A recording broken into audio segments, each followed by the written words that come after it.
Next up at UFC Vegas 72, we have Julian Erosa taking on Fernando Padilla. Julian Erosa, 28-10 overall, 3-2 in his last 5. He is coming off of the knockout loss to Alex Caceres. He's taking on Fernando Padilla, making his UFC debut, 14-4 overall, 4-1 in his last 5. And this is a battle of the longs. Both of these guys are super tall, super long for the division. Okay, relax.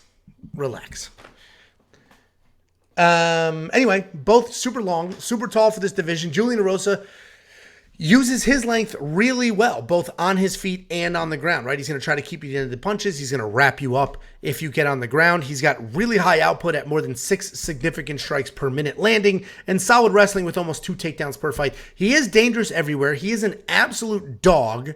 He's also coming off of that knockout loss to Alex Caceres where he was the big favorite.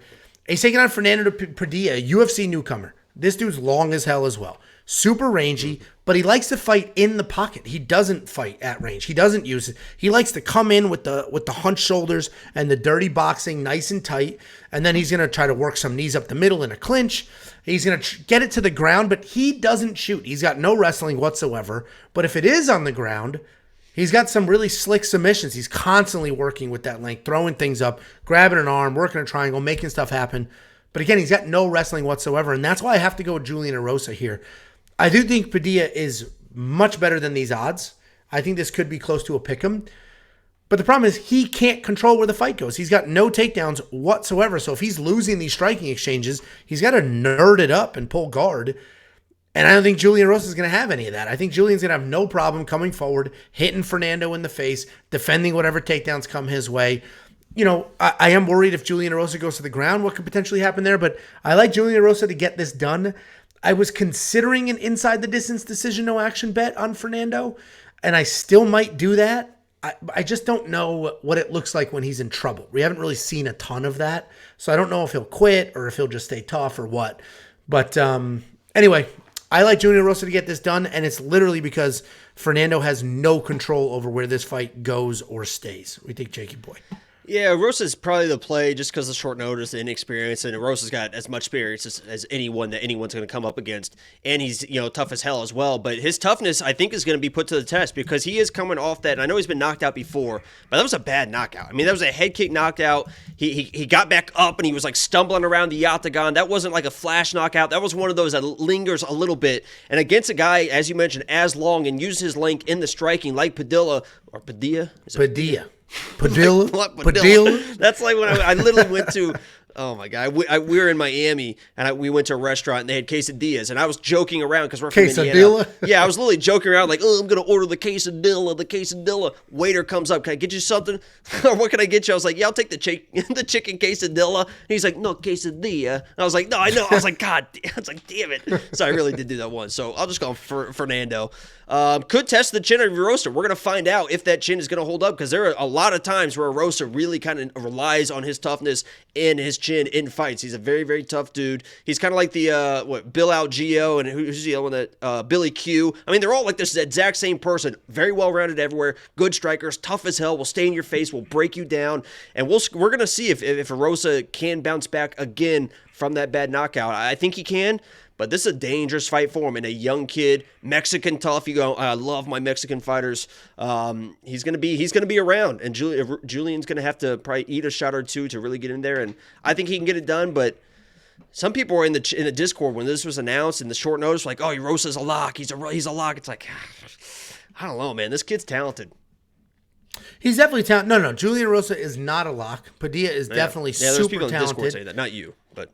Yeah. No, he's definitely super talented, and we're going to find out. This is the perfect fight to find out how tough he is or is not, because Julian Erosa is very tough. But my issue with Padilla, like I said, is he doesn't even use his range. What is he, 6'3"? Yeah, they're both 6'1". 6'1" featherweights. I mean, you weigh 180 pounds, you're 5'8". So 6'1" featherweights, just imagine. Oh, congratulations. Yeah, the hoodie's not so tight today. It doesn't look as impressive. And why does everybody keep saying I stream without pants on? I don't understand. Where the hell that come from? I don't know. Stand up and disprove it. It's very easy. Wearing shorts. I saw that little thing pop out. That guy gave a wink. Yeah, they're 8-inch shorts, so yeah, it's gonna pop out the bottom. Anyway, yeah. Listen, Fernando Padilla is definitely tough, but like I said, the lack of not being able to control anything in this fight is going to be the issue. If you can't defend a takedown or get a takedown, then Julian's the one who's going to control what happens or doesn't happen. But Padilla's super tough. I might do that inside a distance decision, no action. I don't mind that. As I mentioned, you said that, and I was like, yeah. And then as we're breaking it down, it's like, yeah, I kind of. I have it tough.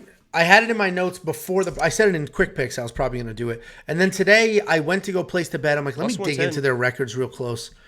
Yeah, he's just a UFC newcomer, and that's why I was like, man, let's just let this fight go and see what happens. Okay, go ahead. $8,800 to $7,400. I think $7,400 is great value. I also think $8,800 is great value. Both of these guys win by finish when they win. Both are super diverse in their abilities. They can win by strikes. They can win by submission. They could grind out a win. Like, I think whoever wins this fight is going to look really, really impressive. I don't see a war here. I see a beating one way or the other. Oh, you think it's a war? I think they can go back and forth. I think it's going to be a beating one way or another, honestly. I think this could be fight of the night, honestly. You get these young kids in here, man. They do some wild stuff, and Erosa's tough enough to Erosa's go with it. Stupid tough, even though he is coming off the knockout. And as you mentioned, it's a pretty bad knockout. It wasn't nothing. And he was a good-sized favorite in that fight as well. I agree with these odds right now. 325 is crazy. 325 is crazy. These are good odds right now for both fighters. Yeah, and they're giving Julian Erosa a little bit of juice for being the UFC vet, essentially. So, anyway, weonpicks.com. Become a member to unlock literally everything, including Jacob and I's head-to-head bets on this card. This is why it is important to point out. Remember when everybody threw a temper tantrum when I was up money, you lost the small country's GDP, and I talked about my bets on the video? Everybody threw a temper tantrum. How weird? What about Jacob? Where's Jacob? What about Jacob? All that stuff. Well, Jacob and I are two completely different human beings who, frankly... I wish we were kind of... Could you imagine if we were conjoined? How much fun we would have? I'd love it. And we not only do we have different picks on occasion, we have competing bets. This week we have competing bets, and that's why it's important to absorb the insight, pick your side, see what makes sense. You can't just blindly and figure out for yourselves who you feel is the more informed of the two. Who's really breaking down the fights here? That's what you really got to listen to. You agree? I encourage everybody to tell you like crazy, but if that doesn't go your way, so you're just assuming that they would think I am more detailed. In my well done. Wow, hey, well done.